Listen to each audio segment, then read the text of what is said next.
for level up. And with that, I want to talk about the idea of maybe the anxieties that come with the idea of leveling up as a person and as a witch in general. Because this is something that constantly wars with me and constantly I have to kind of squelch down the anxiety in a sense, right? Leveling up is a great thing to always aspire towards and a great thing to always strive to.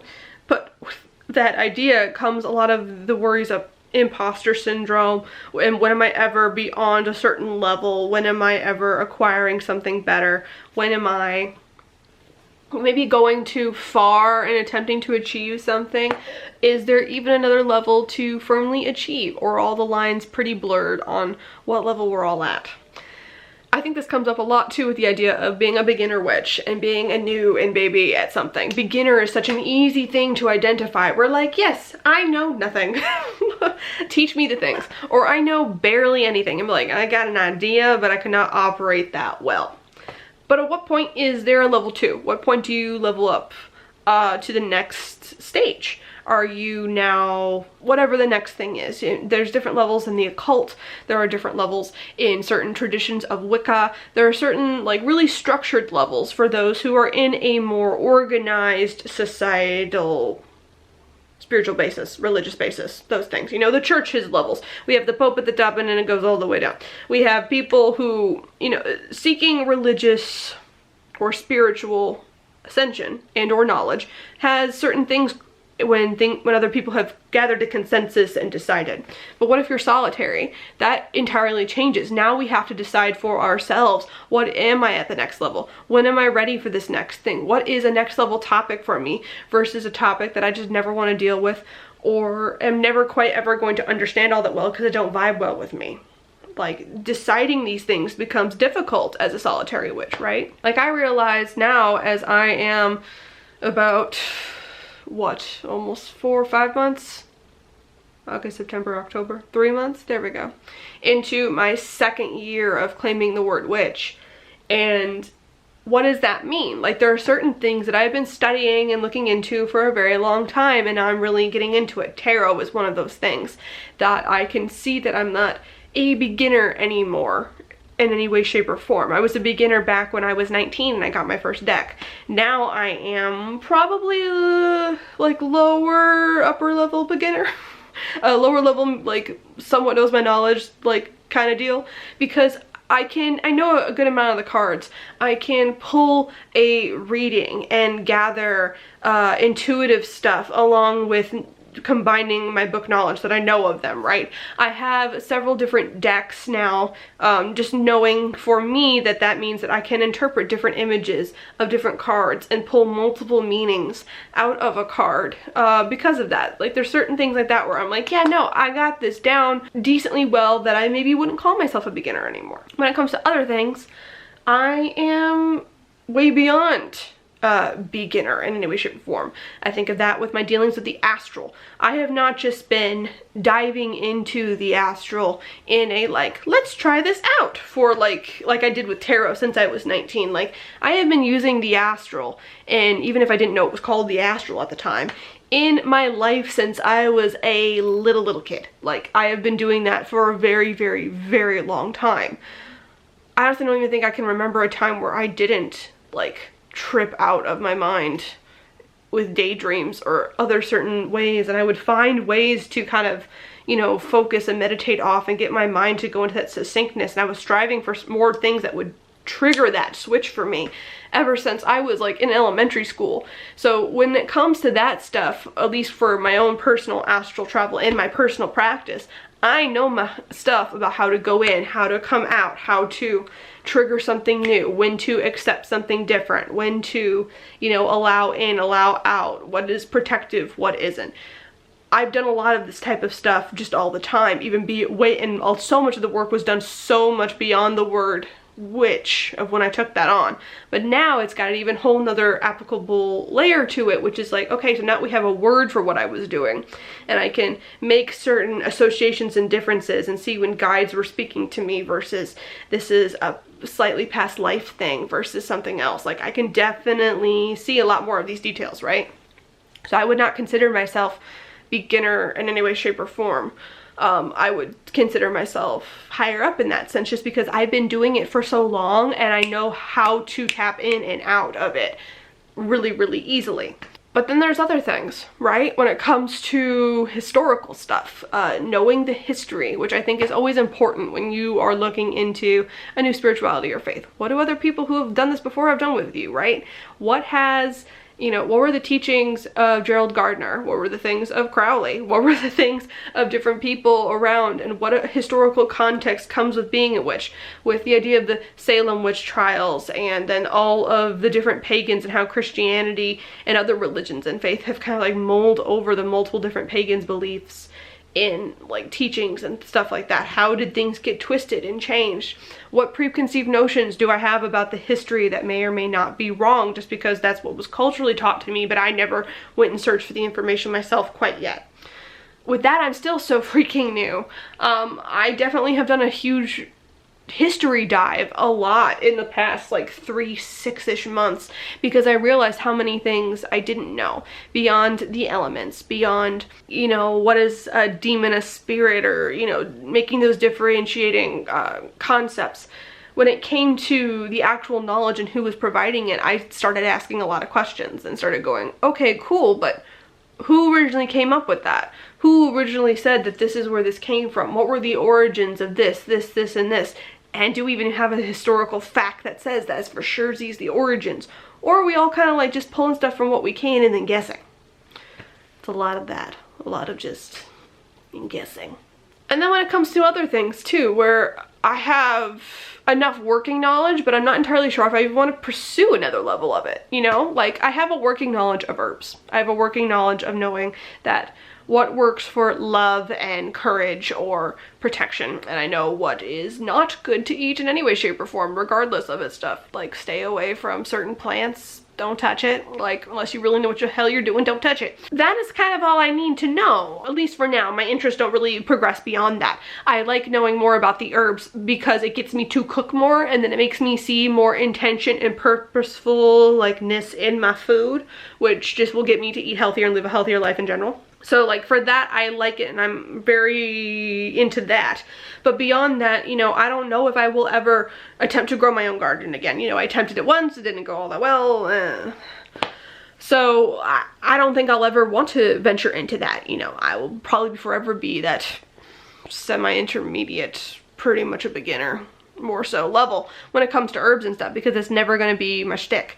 When it comes to candle magic, I am way more interested in that kind of stuff, right? Like I'm wondering about what type of wax in a candle makes something intend a certain way. I'm now starting to do a lot more carving of sigils and herb blends on the candle to see what happens there. So then I might want to put a little more herbal knowledge into my candle craft type of thing, right? There are certain things I've definitely been working with for a while, aka a particular spirit. But when it comes to demons as a whole and pursuing, you know, possibly working with other entities and spirits on not a matron-patron level, but on a different level, you know, just like, hey, maybe you can help me out with this, we'll do an exchange of some sort, then that interests me as well, and I haven't really dived into that. I know how my current working relationships are. I think they work very well, but there are other elements of things that I want to dive in more. And all of that comes back down to the level up, because I would consider myself in all of these different topics at different levels. Like, you probably couldn't come in here and say, like a video game, like, you were level 5 witch. Like, I definitely knew when I was a level 1 witch. But then as I gained more knowledge and I recognized the things I'd already been doing and how all this stuff was working, that, oh, no, when it comes to the astral, I'm like a level 20, but when it comes to herbs, I'm a level 2. And when it comes to tarot, I may be a level 3 or 4, and everything is so different when you are on a solitary path. And choosing our own levels, I think, is maybe important or maybe not important at all, because the pursuit of knowledge, a lot of times levels and these kinds of conversations happen more just so you recognize when you have the knowledge to participate in a certain conversation or a level of discourse, I guess, right? Like, new people who are really just getting into witchcraft may come onto my videos about astral work and shadow work and things of this nature and be like, how the hell is she even talking about that? Where did you find that? What? How did you do that? And be completely like, how did you have a trip of that nature that felt so real that you can now come to us with a story time? It's like, well, because I've been doing the astral for so long. I know how to not get pulled out of it. I know how to tap into it really easily. I know how to, you know, do it for long periods of time as well. So I know that if I sit down and I schedule it in my day to do it, that something is going to come out of that, and I can use the astral in a more playful manner. I can use the astral in a more direct manner, and I can, you know, commune with deities and things of this nature and see what's up, because I've been doing it for a while. Whereas if someone tried to jump on my channel and talk about all of the intricacies and the different type of sigils, I would be like, what? Like, no, you're beyond my level point. I think I discussed in my aesthetics and authenticity video how there are certain channels that are clearly geared toward. I think Kelly even commented, yeah, she did. She commented down below on that video, Kellyanne Maddox, and said how she had curated her channel very purposefully to not include a lot of 101 content because that was her choice. She didn't want to have a discussions based around that level, right? She wanted higher level discourses about shadow work and interpersonal work and how to improve your spells and look at your own shadows and reflect it. Like, all of that stuff was mixed in with the spirituality stuff. So you can't dive into Kellyanne Maddox's channel if you are beginner level per se. You could try, you might get really confused like me and turn away immediately and then have to come back to it and then binge everything. But like, there are, you know, it's interesting when we're thinking about that, right? Because beyond level 1, what are the other levels when you are on your own? What are the decisions and knowledge bases that we gain at certain points? I think it's even very more interesting to discuss different types of knowledge, right? Because it's interesting as I discuss darkness or learning classes or different topics I'm interested in and things I'm pursuing more, how different people have coming on my channel in the comments down below. We always have really great discussions and people grab really great topics, so definitely peruse down below if you're interested. People leave amazingly long, wonderful comments on my videos. Thank y'all. Thank you.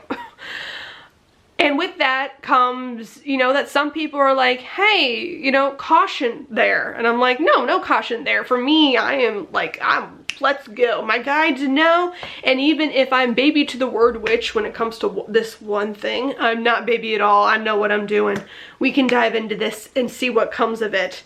And I know that I'll come out on the other end pretty much all right. I know how to jerk myself out of something if it's not okay for me, astral-wise, right? When it comes to demons and other topics though, you know, outside of my working with my one spirit, I'm not entirely sure of certain things. You know, when it comes to other spirits, I'm not entirely sure about what I feel about the word specifically demon. Like, that connotation to refer to a certain type of spirit, I feel like it has a certain energetic marker, but when it comes to like the cultural meaning of a phrase, I don't know. Like, there are a lot of questions that I still have, and because there's a lot of knowledge that I don't know yet that might people, when they're talking about certain things like tarot or you know, historical stuff within the craft and the occult in general, might go, hey, like, you clearly don't know the historical context that comes along with this. I'm like, yeah, no, you're right, I don't. But there's another point I was going to with this. Where was it? Oh, so like knowing the levels in that way of like talking about different discussions and knowing if you have the knowledge base to participate in a discussion, I think is important when you're talking on a community level. But when it comes to your own personal craft, especially if you're having a solitary private practice, I'm really starting to wonder, is there ever a point to me labeling even for myself what is level 2? I used to say baby witch all the time, and now I'm like more of a toddler witch, and it's like, yeah, but what is beyond that? Like, is it just a marking of a year? Because I don't think years alone are a good enough marker in a sense, right? Because you could be on the shallow aspect of every damn topic for your whole freaking life, and you could have been doing the craft for, you know, 30 plus years, but if all you're doing is barely scratching the surface of what any of these things are, can you call yourself an adept witch? You know, can you say that, yeah, no, I know my craft really well, if all you've been doing is touching the shallow stuff? You know, all you've been doing is half-assing your craft to a bit. Can we even really identify that within other people ever? Is there ever a way for there to be a solid universal level 2, 3, 4, 5, 6 for people to gauge how we can enter conversations with each other and a gauging of our knowledge base, I guess, because it is so personalized. And everything is so tricky, and so much stuff is based on our own personal spiritual experience. Knowing when a deity is talking to you, or knowing if a spell worked for you, you know, trying it and seeing what happens. Knowing if vibing with energy works for you well, or if you go to this other type of energy and you're like, no, that doesn't vibe with me at all. And it's not because you were new, it's because you don't care for it. I'm sure there's plenty of witches out there who are like, you know what, I have studied for years and years and years, and demons have never interested me. They vibe wrong for me, and I don't ever want to touch them. But I won't look at them, I don't look at them down for that. I don't consider them new or ignorant for that. I'm just like, that just wasn't for you. So I wonder about all these things. What do you guys think about leveling up? Are you of the mindset that we should have a more community or more general, like, system even for solitary people, just so it's easier to engage with people who are at the same, I don't know, knowledge level within a topic that we know about? Or is it kind of like, no, it's just kind of hard to do it, and that's just, it's easier if it's harder, actually, because then we all interact more and that type of deal. I'm also the type of person who definitely hates when I have the idea that someone's like, oh, you are young, whether that's in age or in experience in something, and therefore until you know the basics or certain things, you will never be able to fully comprehend and or participate well in this conversation. I don't necessarily agree with that, because there are so many times where I've seen people who are on the outside, new to a topic, come in and say something that has rocked my freaking world. And that is with witchcraft and other topics as well, right? Because they're kind of like out, they can see the forest through the trees, as opposed to where I'm sitting there going like peeking all the pieces together, because they're new to something. So they might bring a whole new perspective that could widen a topic to a huge degree. And also, I think there is importance with always reaffirming the basics and kind of questioning those things that we feel we know without a doubt, because what can we ever truly know without a doubt? I think doubt's important. And so sometimes revisiting things that are someone might see as elementary to themselves or the spiritual journey is also important. I don't think we're ever entirely done with the basics. I think they kind of re-come up a lot, because a lot of stuff is cycles. You up and you down. And so maybe you have to relearn a lesson, or just take it from a different point of view, because what the original lesson that you learned from an experience is now entirely different at this point in your life, and you need to change course in that sense. Anyway, your thoughts on leveling up, all that down below. And this is part of Youtober. This is already a very long video. Very rambly, but yeah, that's my L. So I'll see y'all tomorrow.